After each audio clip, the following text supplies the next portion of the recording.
Bersama istri kami sampaikan salam.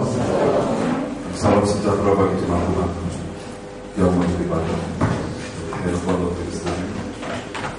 Dan terima kasih buat doa sidang jemaat, karena kami yang bungsu tadi sudah tiba dengan selamat pagi jam 6, tapi pada jam 1 pagi sudah bangun. Sekarang masih gelap, ya, saya kira seperti sendiri. Ya. Terima kasih karena doa. Baik saudara, kita akan melanjutkan dari surat Ibrani pasal 12. Kita beralih ke ayat 18 sampai dengan 24. Ibrani pasal 12 ayat 18, ya, kita akan baca bergantian. Sebab kamu, ya. Sebab kamu tidak datang kepada gunung yang dapat disentuh dan api yang menyala-nyala, kepada kegelapan dan angin badai. Ya, terus pada bunyi sangkakala dan bunyi suara yang membuat mereka yang memohon dan jangan mereka bicara kepada mereka.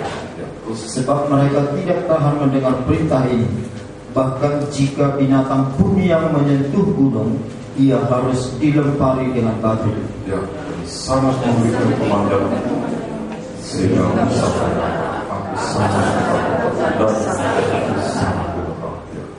Tetapi kamu sudah datang ke Bukit Sion, ke kota Allah yang hidup, Ya. Yerusalem surgawi, dan kepada beribu-ribu malaikat, suatu kumpulan yang meriah.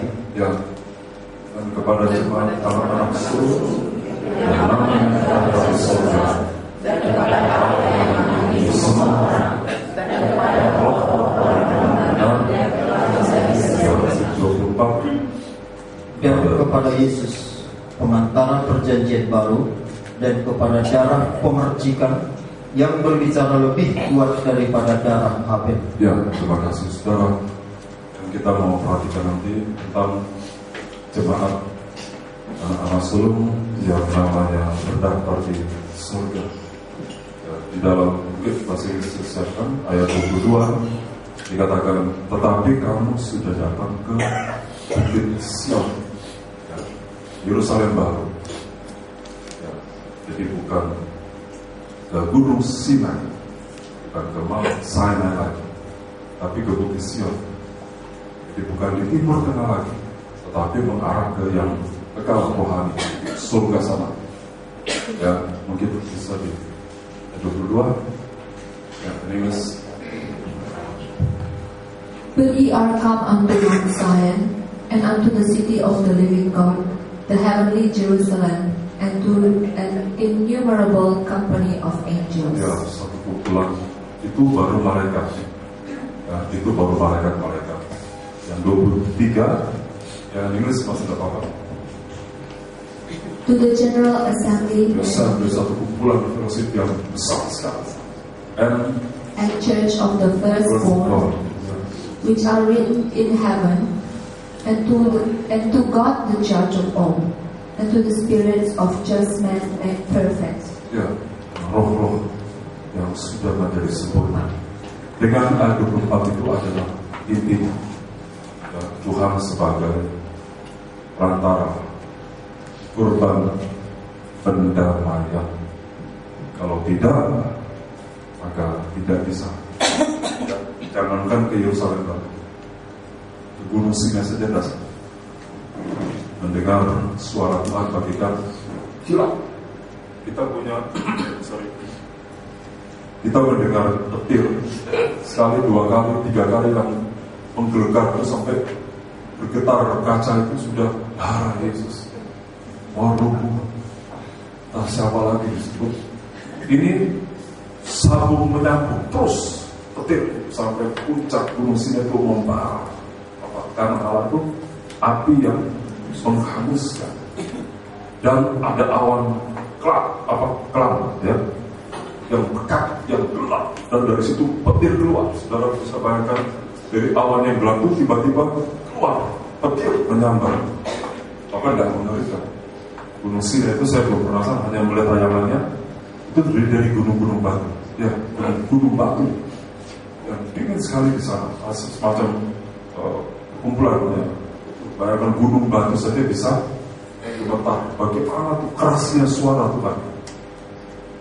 Nah, saudara, jadi dalam perjanjian baru itu bukan lagi ke Gunung Sinai di Timur Tengah, tapi ke Yerusalem Baru. Baik, saudara, di sini kita taruh perhatian adalah jemaat anak-anak sulung yang namanya terdaftar di surga. Ya, saudara, kalau sebenarnya jemaat anak sulung itu adalah Israel adalah anak sulung Allah. Tapi dalam perjanjian baru disebut jemaat anak-anak sulung. Berarti lebih dari satu. Ya, darah Yesus, darah pengantara perjanjian baru, ini darah yang bisa mengubah status seorang dari yang bukan anak sulung bisa menjadi anak sulung, ya, lewat penebusan. Baik, saudara, kita akan perhatikan hal kesulungan ini yang beberapa kali saya sudah pernah sampaikan. Tidak apa-apa, kita ulang kembali, saudara. Kita Kejadian pasal 4. Ini permulaan kata sulung, ya. Sekalipun yang sulung itu sebenarnya adalah Adam, ya. Jadi Adam itu anak sulung Allah, karena dia yang pertama diciptakan. Kemudian Kain dan seterusnya. Namun langsung ke Habel. Ya. Saudara, sebelum saya sampaikan ini, saya mau sampaikan dulu satu pembagiannya, supaya kita mudah menangkap. Kesulungan itu ada di dalam darah satu, ya, darah ini Kejadian pasal 4. Ya. Yang kedua, kesulungan itu ada di dalam kesucian. Ini yang kedua. Saya walaupun mungkin tidak semua sepakat, kita masih banyak. Yang ketiga, kesulungan itu ada di dalam ibadah. Ya. Keluarkan anakku Israel, anakku yang sulung, supaya mereka beribadah. Ya, jadi dalam ibadah itu ada kesulungan. Tentu ibadah yang diisi dengan firman pengajaran yang menyucikan, karena kesulungan juga ada hubungan erat dengan kesucian. Seorang yang mempertahankan kesuciannya, maka pada dia juga dia mempertahankan kesulungannya. Jadi yang pertama di dalam darah, yang kedua di dalam kesucian, yang ketiga di dalam ibadah, yang keempat di dalam firman kebenaran. Itu sekarang ada lagi di Roh Kudus juga, Roh yang sulung, Roh Malaikat. Tapi sampai ini pun tidak semua saya bisa terangkan. Mungkin hanya 2 saja. Jadi sekali lagi kesulungan ada di dalam darah, 2 di dalam ibadah, 3 di dalam ibadah, 4 dalam firman kebenaran. Yakobus 1 ayat 18, coba dibaca. Ya, kalau tanda di kitab Kejadian pasal 4. Ya. Surat Yakobus pasal 1 ayat 18. Ya, kita baca bersama. Ya, silakan Pak. 1, 2, 3. Atas kehendaknya sendiri kehendak Allah, terus Ia telah menjadikan kita oleh firman kebenaran, ya. Terus supaya tinggal pada tingkat yang tingkat tertentu atau tingkat tertinggi, ya, tingkat tertinggi dari rohani. Apa bahasanya saya kurang? Tingkat yang tertinggi dari kerohanian itu. Jadi tingkat tertentu. Jadi tidak semua tingkatan rohani disebut anak sulung. Ya, kalau hanya mau diampuni dosanya, siapa yang tidak mau? Tapi kalau tidak mau disucikan, itu tidak bisa mencapai tingkat kesulungan. Ya, itu nanti akan jatuh di zaman antikris, ya. Supaya kita pada tingkat yang tertentu terus menjadi anak sulung di antara semua ciptaannya, termasuk malaikat. Lebih tinggi dari langit dan bumi, yaitu menjadi mempelai wanita Kristus. Itu tingkat tertentu, jadi tidak semua tingkatan. Karena kalau sudah di atas, jangan turun ke bawah. Kalau rohaninya sudah begitu tinggi, ya jangan turun ke bawah. Kalau kita turun ke bawah untuk menolong orang, bukan kemudian kita mencemplungkan ke dalam situ. Yang di bawah naik ke atas, yang di atas pertahankan, naik terus.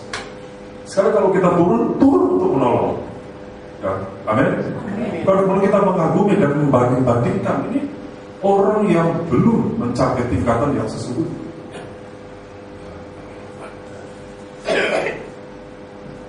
Jadi kalau orang membanding-bandingkan, sebenarnya dia belum pada tingkatan yang diinginkan oleh Tuhan. Saya dengan simpel, kadang-kadang ada di satu persekutuan yang begini modelnya, yang begitu modelnya, begini. Tapi kami perhatikan, ya kemurahan Tuhan, kami sudah menetapkan dalam hati firman pengajaran inilah yang paling luar biasa. Itu saya dengan istri ya, terserah kalau saudara mau itu ya, tidak apa-apa. Tapi kita mau mengejar tingkat tertentu, tingkat yang tertinggi. Apa dari tabernakel tertinggi? Ruang maha kudus. Wah, kalau tidak ada tabernakel, kita dari mana tahu? Rasul Paulus rohnya diangkat sampai tingkat berapa? 3. Itu ruang maha kudus. Kalau tidak ada tabernakel, kan bagaimana kita bisa mengetahui? Kita tahu di ruangan maha kudus itu, di situ Allah berhadirat, ya, bertahta. Nah, begitu saudara. Jadi mungkin aja ada kekurangan kecil, ada kekurangan di sana sini, tapi firman itu sudah harus kita capai. Firman kebenaran yang bisa menjadikan kita anak sulung itu sudah menjadi kepemilikan pribadi. Bisa mengerti? Sudah harus jadi miliknya. Orang pun tidak mudah saudara terima pengajaran ini.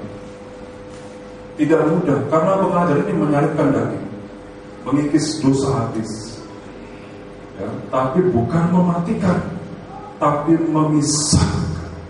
Firman itu hidup kuat, lebih tajam daripada bermata dua manapun, yang menusuk sama dalam, yang memisahkan.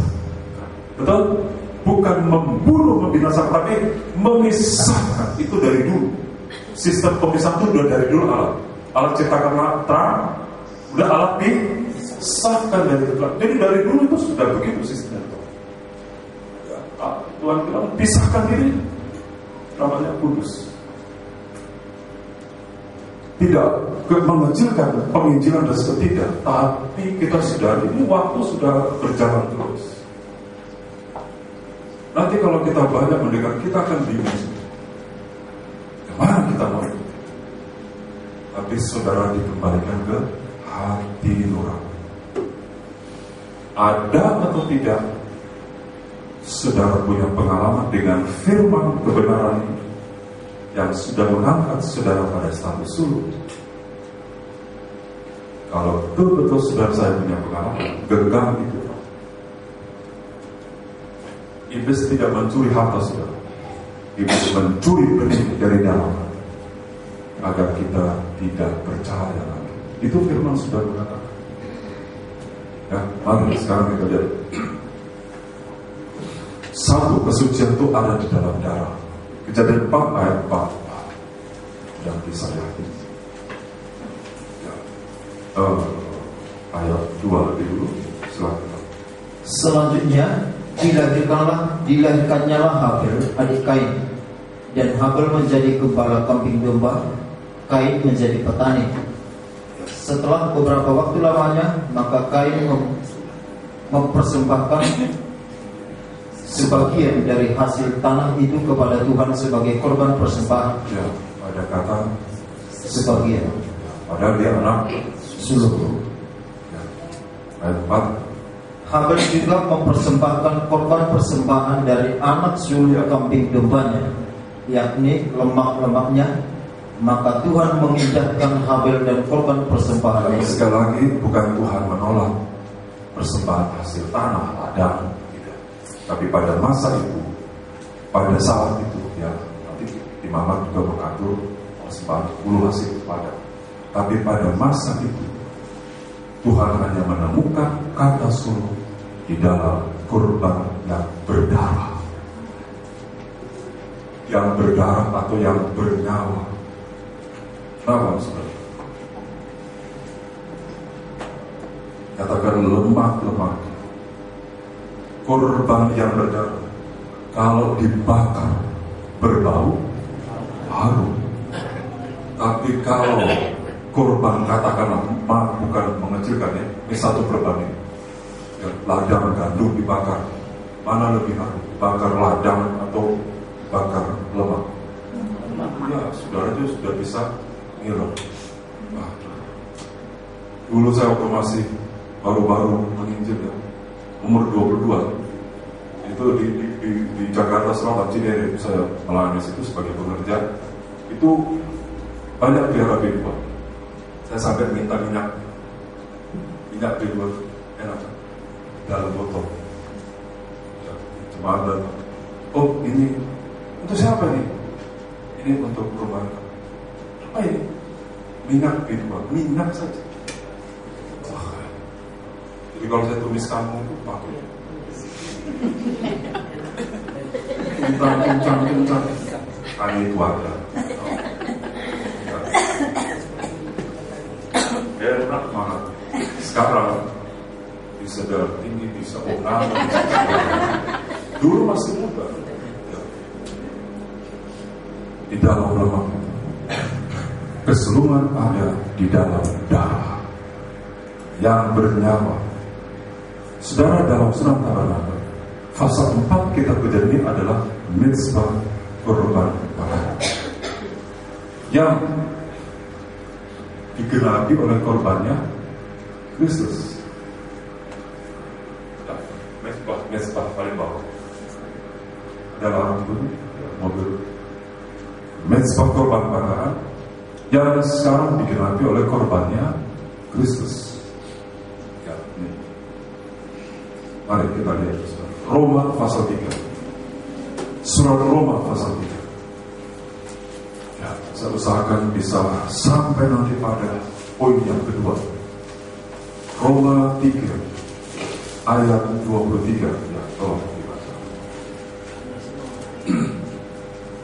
Karena semua orang telah berbuat dosa dan telah kehilangan kemuliaan Allah, dan oleh kasih karunia telah dibenarkan dengan cuma-cuma karena penebusan dalam Kristus Yesus. Pasal 5 ayat 9 kita baca. Pasal 5 ayat 9. Lebih karena kita sekarang telah dibenarkan oleh darahnya Yesus, kita pasti akan diselamatkan dari berkah. Ya. Jadi karena dosa itu artinya meleset. Ya, meleset. Jadi saudara, karena dosa ini semua persembahan manusia itu meleset dari sasaran, tidak dikehendaki oleh Tuhan, tidak menyentuh hati Tuhan sedikit pun, kecuali pada langkah pertama manusia itu merendahkan hati, berdamai, minta ampun sama Tuhan, bertobat, mengaku semua dosa sebanyak yang Roh Kudus ingatkan, supaya darah Yesus membenarkan kita. Sehingga oleh darah Yesus, darah itu bukan hanya mengampuni kita, darah Yesus bukan hanya membenarkan kita, tapi darah Yesus menjadikan kita jadi baik. Titus pasal yang kedua. Surat Titus pasal yang kedua. Titus pasal yang kedua. Ya. Ayat 14 silakan. Yang telah menyerahkan dirinya bagi kita. Yang telah menyerahkan, berkorban bagi kita, terus untuk membebaskan kita dari segala kejahatan. Kejahatan itu dari kata dasar jahat. Arti firman jahat itu adalah melanggar firman. Itu melanggar firman. Biar dia tidak berbuat kesalahan, kriminal, tapi kalau hidupnya tidak sesuai dengan firman, itu namanya jahat. Karena itu Tuhan menebus kita dari segala bentuk kejahatan. Terus dan untuk menguduskan bagi dirinya suatu umat, kepunyaannya sendiri, terus yang rajin berbuat baik. Bukan hanya berbuat baik, tapi rajin. Ada kemampuan untuk berbuat baik. Tunduk, taat pada firman. Itu kekuatan penebusan. Jadi begini saudara, Habel itu korbannya ada nilai suluh. Habel sanggup memberikan persembahan mencapai kualitas suluh. Kain tidak. Mari kita kembali ke kitab Kejadian, pasal yang keempat tadi. Kitab Kejadian pasal 4 ayat 5. Tetapi Kain dan korban persembahannya tidak diindahkan. Lalu hati Kain menjadi sangat panas dan mukanya murah. Kain tidak pernah koreksi. Kain selalu menyalahkan orang lain. Siapa yang salahkan? Waktu itu cuma Habel. Siapa Habel itu? Adiknya. Apa arti kata adik? Orang terdekat. Kain orang yang tidak sekolah, tidak pernah koreksi. Karena firman Tuhan kepada Kain, kita baca bersama. Silakan Pak. Firman Tuhan kepada Kain. Terus, mengapa hatimu panas dan mukamu murah? 7. Apakah engkau tidak akan berseri jika engkau berbuat baik? Apakah engkau tidak berseri jika engkau berbuat baik? Saudara dengar, perhatikan ya. Ini juga bagi saya berdoa bersama sendiri. Lihat saudara, seorang bisa melayani Tuhan, yang satu tetap memendam kepahitan, tapi ada yang satu mohon Tuhan lepaskan aku dari kepahitan. Sama-sama melayani. Tuhan sudah menebus kita dari segala bentuk kejahatan. Jadi Tuhan sudah mati buat kepahitan hati kita. Tuhan sudah mati untuk segala kebencian kita. Tuhan sudah mati untuk segala kejengkelan, dendam dan sebagainya, supaya kita menjadi orang yang bisa berbuat baik. Jadi saudara dengar, perhatikan ke depan. Jika seorang siapapun, jemaat, imam-imam atau penambah Tuhan, kalau dia tetap memendam yang tidak baik dalam hatinya, maka pelayanannya tidak akan mencapai kualitas seluruh. Tidak bisa, tidak sanggup. Tidak akan bisa. Karena untuk mencapai itu harus kekuatan korban Kristus. Tidak bisa. Biar dia nyanyi, biar dia khotbah, biar dia apa saja, di mana Tuhan, korban itu tidak mencapai keseluruhan. Berarti namanya tidak terdaftar. Dia bisa terdaftar di gereja, dia bisa terdaftar di organisasi, tapi dia tidak terdaftar di surga. Dia bisa menyampaikan pengajaran yang luar biasa, tapi Tuhan melihat hati. Saya bukan berarti saya sudah lebih baik. Saya juga terus belajar. Saya dengan selalu sharing. Kalau terus saya salah, saya juga minta. Saya juga mau mencapai keseluruhan. Apalah artinya semua? Jika pada saat yang sangat menentukan, namamu tidak disebut Tuhan, bukan bukan namamu tidak disebut, namamu tidak ada di sini. Mobil apa? Mau diulang? Tidak bisa. Waktu sudah habis. Ya. Itu sih tidak bisa main-main. Karena itu sudah cari film yang bisa kita berkaca dari film, supaya kita bisa koreksi. Oh Tuhan, ampuni, cabut semua yang tidak baik. Amin. Mau, jadi kita akan bersih. Persembahan kita harum di mata Tuhan. Tuhan itu bisa menikmati, sebab kurban itu berlandaskan kepada penghargaan kita kepada korban Kristus. Apa yang tidak bisa dikejar oleh korban Kristus? Setan saja bisa diusir, apalagi cuma kebaikan dalam. Jika engkau mengaku dosamu sampai harus satu asli, darah Yesus ini membuktikan. Kita baca ya. Wah, tunggu ya. 1 Yohanes 1. Dan apa ini sering kita baca, tidak benar kalau baca. 1 Yohanes 1 ayat 9. Jika kita mengaku dosa kita, maka Ia adalah setia dan adil, sehingga Ia akan mengampuni segala dosa kita dan menyucikan kita dari segala kejahatan. Saudara perhatikan ya, di sini lihat ya, mengampuni segala dosa dan menyucikan segala kejahatan. Dengar, dosa itu akarnya, sumbernya kejahatan itu buah. Jadi kalau dosa sudah diampuni, apa yang mau tumbuh? Betul? Tidak ada lagi tumbuh kejahatan.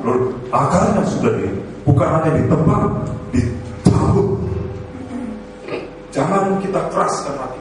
Waktu kalau tanah itu keras, pohon itu tercabut, tapi akarnya masih tertinggal. Tapi kalau tanah itu melembut, kita melembut, artinya kita mengambil firman, mengoreksi diri, Tuhan ampuni saya. Firman hati itu melembut, maka kalau Tuhan cabut, tercabutlah sampai ke akar-akarnya. Dengar saudara, kita tidak sakit, Tuhan pun tidak bersusah payah. Bisa mengerti? Sekali itu tercabut, ya, kita pulang dengan damai saudara. Kita bisa berbuah-buah, bukan di kejahatan, rajin berbuat baik. Jadi dosa itu akar, kejahatan itu hanya buah. Kalau dosa sudah diampuni, dibersihkan kembali. Nah, bukan kita tidak jangan berbuat, tidak bisa lagi. Tidak bisa, kata firman Tuhan. Ada benihlah yang ada. Tidak bisa berbuat dosa. Bukan tidak boleh, tidak bisa. Ini namanya kelepasan semua. Baik itu yang lalu, yang hari ini, bahkan yang akan datang. Jangan kita sia-siakan korban Kristus itu yang masih bekerja sampai detik hari ini. Yang kedua, kesulungan itu ada di dalam kesucian. Ya. Tiga, kesucian ini, saya langsung saja ya. Ini poin yang kedua ya, yang terakhir. Sudah mengerti yang pertama ya? Kan saya guru Jepang. Sudah mengerti? Kalau nanti maksudnya jangan yang tadi keluar, yang tadi melekat ya. Ya, jangan simpan kebaikan, simpan kasihnya Tuhan, firman. Ya, setelah nanti kita menyembah enak sekali. Kita pulang nanti bersih, sinar kemuliaan Allah memancar dari kita. Yang kedua, ini kesucian. Saudara, kesucian ini meliputi masa lalu, sekarang sampai masa depan. Ya. Saudara dengar, orang-orang ini bisa berhasil, bisa kaya, dan bisa karirnya sampai tinggi. Tapi hati orang-orang ini adalah hati yang tak melekat sama Allah. Ini kekuatan kesucian. Ya, saya simpulkan ya. 1 Yosua, 2 Yusuf, 3 Daniel. Kita cepat baca ya. Yosua. Ini kesucian. Yosua 1. Kitab Yosua pasal 1. Simpel aja. Pasal 1 ayat 1. Ya, silakan. Sesudah Musa hamba Tuhan itu mati, berfirmanlah Tuhan kepada Yosua bin Nun abdi Musa itu, demikian. Ya, bahasa Inggris. Hambaku Musa telah mati, sebab itu bersiaplah sekarang. Seberanglah sungai Yordan ini, engkau dan seluruh bangsa ini, menuju negeri yang akan kuberikan kepada mereka, kepada orang Israel. Ya, bahasa Inggris ayat 1. Verse 1. Now after the death of Moses the servant of the Lord, it came to pass that the Lord spake unto Joshua the son of Nun. Ya, stop. Joshua mana tadi? Son of Nun. Ya, terus Moses ministered, saying, Ya, stop. Alkitab mengatakan Joshua bin Nun abdi Musa, ya, atau hamba Musa. Ya.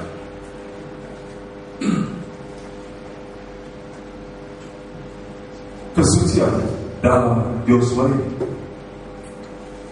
1, taat, patuh, dengar-dengaran, tunduk kepada pemimpin Musa. Musa itu pemimpin.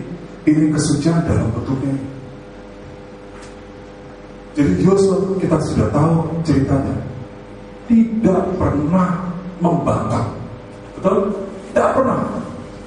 Kemanapun disuruh sama Musa dia pergi. Dia begitu tunduk, dia begitu taat, dia begitu patuh, dia begitu loyal. Berapa tahun? 40 tahun. Sampai Musa mati. Alkitab mencatat Yosua abdinya Musa. Jadi kesucian ini dalam bentuk taat, dengar-dengaran, patuh, tunduk pada pemimpin. Ibrani 13 mengatakan taatilah pemimpin. Mereka lah yang berjaga-jaga atas jiwa. Saudara, cari siapa pemimpin rohani. Kalau saya, saudara harus tulus sama saya. Kalau tidak, mana saudara berdoa, Tuhan mana pemimpin rohani? Ya, minta sama Tuhan. Oh ini, saudara harus tulus, saudara harus taat, saudara harus patuh, saudara harus dengar. Karena itu namanya kesucian. Ya. Alkitab tidak pernah mengajar Israel, jemaat Tuhan, melawan pemimpin atau mengata-ngatai seorang pemimpin. Dalam pembacaan Kisah Rasul pasal 22, Paulus mengatakan, biar Allah menampar kamu, imam besar Ananias. Hei kamu, guguran yang dilabur putih. Apa? Kata orang sebelah. Kau tidak tahu, itu imam besar. Oh, aku tidak tahu kalau dia imam besar. Memang ada tertulis, jangan engkau mengata-ngatai pemimpin bangsa. Paulus, seorang rasul besar, menyadari kesalahan. Alkitab tidak pernah mengajarkan saudara jemaat melawan, apalagi mengata-ngatai, baik di depan maupun di luar. Kalau kami saudara di depan, ya, kalau seorang itu hari itu dia mengata-ngatai, hari itu dia sadar, hari itu minta ampun, hari itu kami ampuni, itu seorang pemimpin. Itu jiwa seorang pemimpin. Hari itu orang yang mengatakan sadar, hari itu minta ampun, hari itu kami ampuni, dengan segera kami. Itu pemimpin. Kalau tidak, jangan jadi hamba Tuhan. Ya. Itu Musa. Ini kesucian dalam bentuk ketaatan, kepatuhan, tunduk dengan yang terakhir, pasal yang terakhir, bukan poin yang terakhir, pasal 24 kita baca. Ini kita baca bersama. Pasal 24. Sudah dapat? Lebih cepat saja. Cuma ketik. Ayat 29. Ayat 29. Dan ayo baca sini. Dan sesudah peristiwa ini, maka matilah Yosua bin Nun hamba Tuhan. apa? Ya, apa disebut Yosua? Hamba Tuhan. Hamba. Tuhan. Amin. Luar biasa. Orang-orang ini mengakhiri hidupnya dengan status rohani yang mulia. Dari hamba Musa, seorang prajurit, sampai menjadi panglima tentara Israel, orang yang hebat, berhasil. Daripada akhir hayatnya disebut Yosua bin Nun, hamba Tuhan. Itu hebat. Jangan sampai hamba Tuhan, matinya bukan hamba Tuhan. Dari mana asalnya? Tahu. Apa artinya? Apa arti kita orang kaya mati sebagai orang kaya? Apa artinya presiden direktur mati sebagai presiden direktur? Mana lebih indah kalau sampai Tuhan mengatakan, kembalilah, hei hamba-hamba. Kata Injil Lukas, hamba-hambaku yang setia. Hebat. Itu kesucian dalam bentuk ketaatan. Yang kedua, kesucian Yusuf. Ya, dengar, saudara besar. Saya mau cepat. Dan mari. Yusuf, kesucian dalam bentuk seks. Wah, harusnya terbalik ini ya. Harusnya kita cepat-cepat kita kejadian.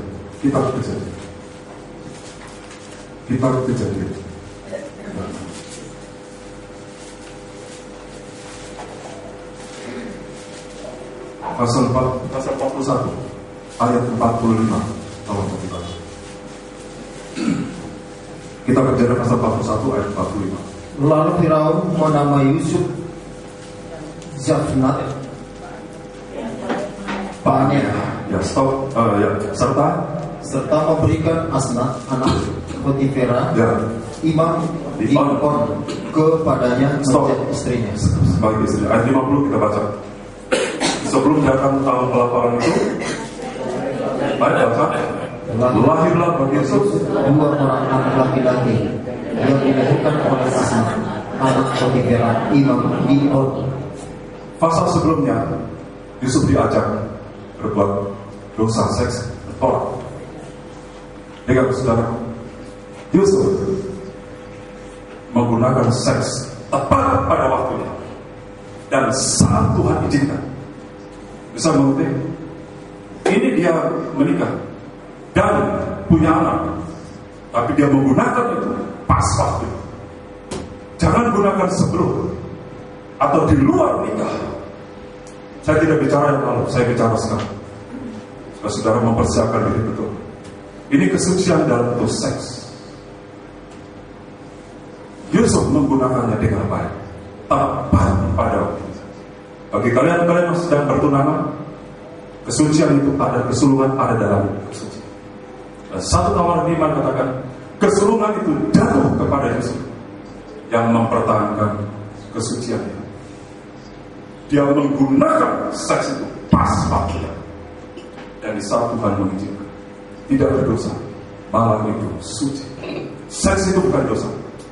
Yang dosa kalau digunakan sebelum atau di luar nikah. Bagi orang yang pernah begitu berjanji sama Tuhan, jangan ulang sekali. Darah Yesus sudah mengangkat engkau, kesulungan sudah ada sama kita. Pertahankan sampai Tuhan datang. Yang terakhir, kesucian ini Daniel dalam bentuk, kita sudah tahu pasal 1 Daniel menetapkan hati untuk tidak menajiskan diri dengan makanan dan minuman yang dipersembahkan dari di atas Raja Babel. Ya. Jangan kalau katakan dohot muda, jangan makan darah, jangan. Makan itu melanggar kesucian. Jadi kesucian itu bisa juga dalam bentuk makanan. Ya, kalau saudara saya tahu kolesterolnya tinggi, makan daging kambing plus durian, berdoa lagi, mati, dan masuk surga. Ada ayatnya? Ada 1 Korintus 6. Segala sesuatu halal atau bisa, tapi tidak semuanya berguna. Ingat, tubuhmu dan tubuhmu adalah bait Allah suci. Yang kedua, Daniel suci dalam penyembahan. Dia berani pertaruhkan nyawanya demi penyembahannya itu tetap suci. Yang terakhir, Injil Matius 24 sama. Ini kita baca bersama. Matius 24. Kitab Matius pasal 24.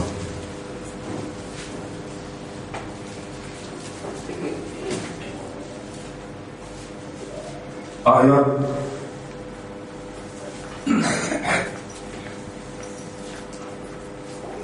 Matius pasal 24 ayat 15 kita baca bersama. Jadi apabila kamu melihat pembinasa kecil berdiri di tempat kudus, menurut apa yang oleh Nabi Daniel. Dengar, apa disebut dari Nabi? Betul? Nabi.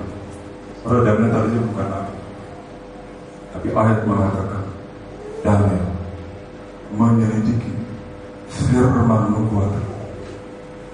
Dia berdoa, dia mau tahu firman nubuatan, sehingga dalam pasal 9 Daniel itu orang yang dikasih Allah.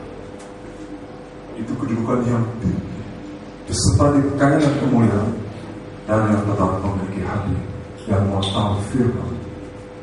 Akhirnya Daniel sudah meninggal, tapi Alkitab mencatat menurut firman yang disampaikan oleh Nabi Daniel. Amin. Hebat ya. Diakhiri dengan status rohani yang mulia. Ada seorang perjalanan mati, bukan imam, bukan lewi, Daniel dari hanya orang sekuler.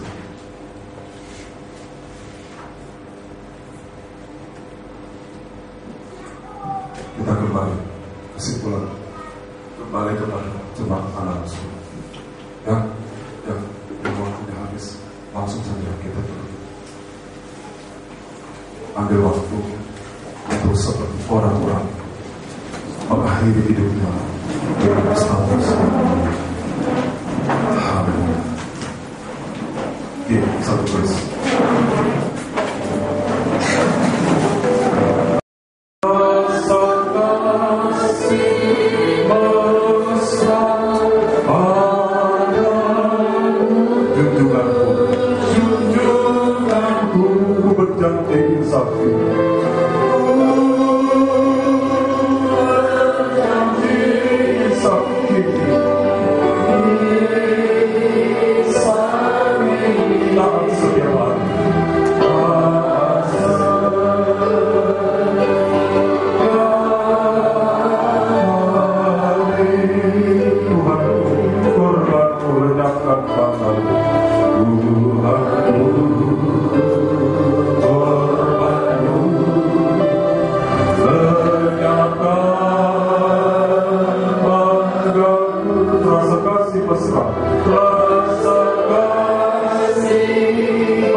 baik hati, semua bentuk jahat dilakukan. Tolong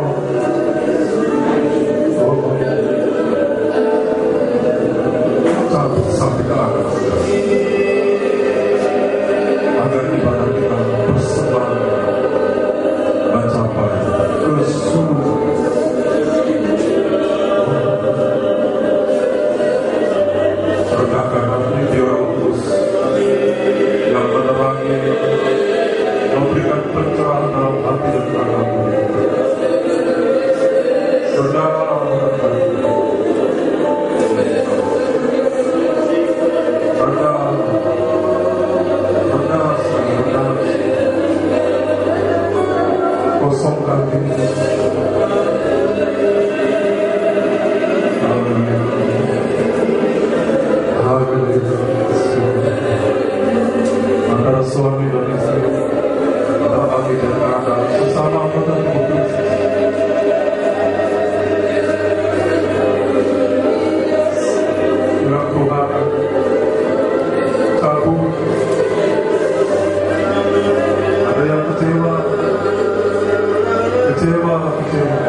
kalau kita mau mengalami kebebasan.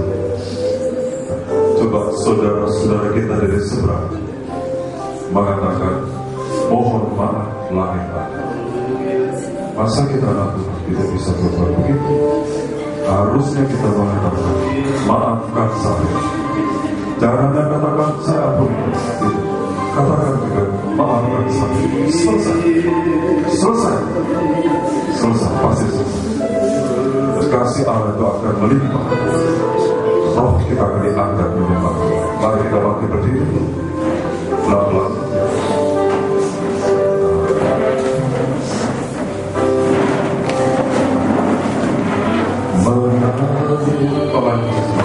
Kasih kami kita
kemuliaan Allah bersinar dan dalam hati sampai. Terima kasih Tuhan Yesus. Kalau tidak ada korban, tak ada kekuatan kami untuk berbuat baik. Kamu itulah keseluruhan. Menjadikan kami baik, agar kami mampu bukan separuh, bukan sebagian, tapi dengan segenap hati. Kami mengasihi Kau, kami mengasihi firman. Dengan segenap hati kami tunduk taat dan diajar oleh firman pengajaran. Terima kasih Tuhan memberkati kami semua. Kami akan berkorban dan menyerahkan doa sembahyang kami kepada Bapa di surga dalam nama Tuhan Yesus Kristus. Amin. Bangga dulu saudara. Sebelumnya saya umumkan bahwa ada satu keluarga yang selalu ikut firman Tuhan dari handphone, transfer untuk korban gereja 1 juta. Dan saya belum sempat transferkan ke rekening gereja, mungkin besok atau Sabtu. Jadi mungkin kas kita sudah 350 berapa juta ya. Ya kita doakan bersama. Jika Tuhan izinkan, amin. Ya. Baik saudara, kita angkat. Saya mau angkat pujian kembali. Kasih dari surga menurut. Nanti kasih dari surga.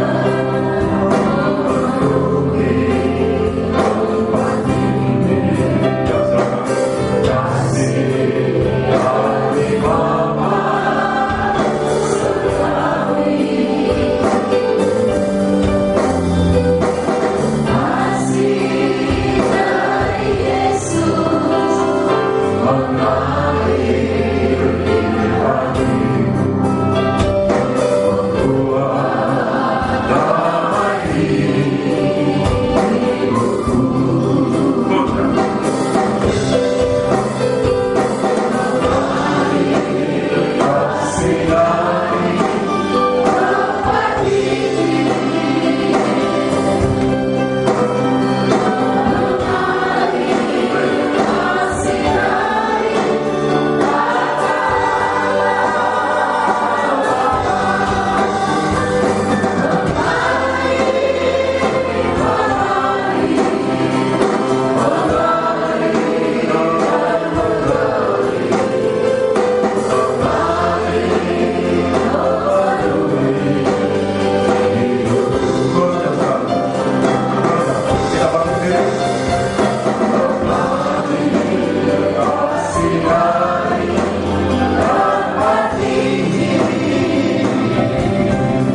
ya Tuhan atas firman-Mu ya Bapa.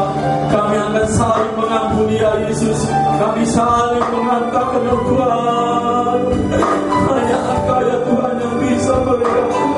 Kami hanya bisa merendahkan hati ya Tuhan, serendah-rendahnya di dalam tangan kasih-Mu ya Yesus. Roh Kudus berkuasa atas kami semuanya ya Bapa. Engkau menguasai semuanya yang hadir di tengah ini maupun yang ada di HP maupun siaran Tuhan. Engkau berkuasa Yesus untuk menghadirkan firman-Mu ya Tuhan. Terima kasih ya Bapa. Sebentar kami akan meninggalkan tempat ini ya Tuhan. Kuasailah Tuhan, baik kendaraan kami maupun kendaraan pribadi ya Tuhan. Kembali sedang kami dan ibu dan anaknya Tuhan akan kembali ke tempat ibadah di siantar ya Tuhan. Oh, malaikat balas surgawi memimpin ya Tuhan Yesus untuk kembali sedang kami ya Tuhan. Kau hantarkan ya Tuhan sampai di tempat untuk pelayanan besok ya Bapa. Engkau berkuasa terus ya Yesus. Hanya Roh Kudus yang berkuasa atas kebalasan kami, atas perjalanan kehidupan Tuhan. Kami hanya kami hanya mengandalkan Engkau ya Yesus. Terima kasih ya Yesus. Semuanya ya Bapa. Pujilah haleluya Tuhan, supaya kami bisa berhikmat dalam segala firman-Mu yang ada ya Bapa.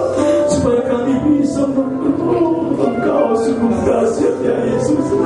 Engkau sungguh mulia atas firman-Mu ini ya Tuhan. Kami hanya bisa kami tidak tahu ya Tuhan. Engkau saja yang mengetahui segala perbuatan kami ya Bapa dalam segala kebutuhan kami. Terima kasih ya Tuhan. Terima kasih Roh Kudus. Di dalam nama Tuhan Yesus Kristus kami berdoa dan mengucap syukur. Haleluya. Terima kasih Tuhan. Berkati juga keluarga Bapak Budi, Bapak Boba, Bapak Peter Latumana di Jakarta, Bapak Erwin dan istri yang dalam perjalanan dari Sampit kembali ke Manis Mata. Tuhan lindungi ibu si dan anak-anak, juga Ruth anak si dan yang sudah tiba di Semarang dan sampai demam. Tuhan lulukan tanganmu, sembuhkan dalam nama Tuhan Yesus. Walaupun kami belum pernah ada yang belum pernah ketemu, tapi kami satu dalam Tuhan. Berkati juga keluarga Bapak Agustus Purba, juga Ibu Rena Purba, maupun kami yang di Medan, juga di hamba Wanda dan Foni sudah menyalurkan firman Tuhan. Berkati kualitas studi anak-anak kami dalam tahun ajaran baru. Tuhan cukupkan segala yang dibutuhkan. Mereka juga punya Bapa yang di surga. Mereka punya hak untuk diberkati dalam nama Yesus. Haleluya. Terima kasih Tuhan. Berkati juga keluarga Bapak Joni Saudara, keluarga yang dibutuhkan terus cepat kembali melayani Tuhan, kembali kepada Allah, berdiri sebagai imam yang diurapi Tuhan. Berkati umat-Mu di seluruh muka bumi yang hidup dalam kekudusan dan kesucian. Berkati ladang rasa pekerjaan usaha studi. Berkati mata pencarian. Berilah terobosan-terobosan, terjadi pembukaan jalan. Kami bisa mengenapi nasar-nasar kami Tuhan. Haleluya, mungkin masih terpendam dalam hati. Tuhan bukalah jalan, kami bisa mengenapinya oleh kemurahan Tuhan. Berkati tempat ini yang sudah Tuhan masih berikan kami berbakti. Terima kasih Tuhan dalam perjalanan pulang. Kuasa Tuhan menyertai kami yang jauh dekat jalan kaki dalam perjalanan pribadi. Tiba dengan selamat. Roh Kudus menyertai sampai hari Minggu sore jam 5. Tangan murah Allah kembali mengumpulkan kami untuk bersekutu. Kami saling mengampuni, saling memaafkan, saling mengaku dosa. Kata firman-Mu Yakobus 5, saling mengaku kesalahan. Karena tidak ada seorang pun yang baik. Kami hanya bisa jadi baik kalau Tuhan merubah kami. Terima kasih biarlah firman-Mu tidak terlewat begitu saja, tapi terpatri di dalam hati sanubari kami. Terima kasih Tuhan. Berkati pelayan-pelayan kami ke depan. Tuhan berkati semakin hari semakin baik untuk hormat dan kemuliaan nama-Mu. Berkati bangsa, negara dan kota di bawah kita. Berkati presiden kami, Presiden Jepang Jokowi. Tuhan berkati, berikan keamanan dan sejahtera bagi bangsa kami. Terima kasih Tuhan. Mari kita akan terima berkat. Akhirnya kasih pula dengan berkat dari Allah Bapa, cinta kasih dari para yang tunggal itu sertakan menyertai kuasa Roh Kudus menyertai kita juga memberkati seluruh jemaat dan kita bayar Kristus ini Tuhan Yesus memberkati dan juga Tuhan memberkati anak-anak kami bahagia di sini yang dirantau. Tangan Tuhan juga menyertai kami. Dalam nama Tuhan Yesus Kristus hamba segala berkat dan tutup ibadah malam hari ini. Haleluya. Amin. Selamat untuk berkati. Shalom.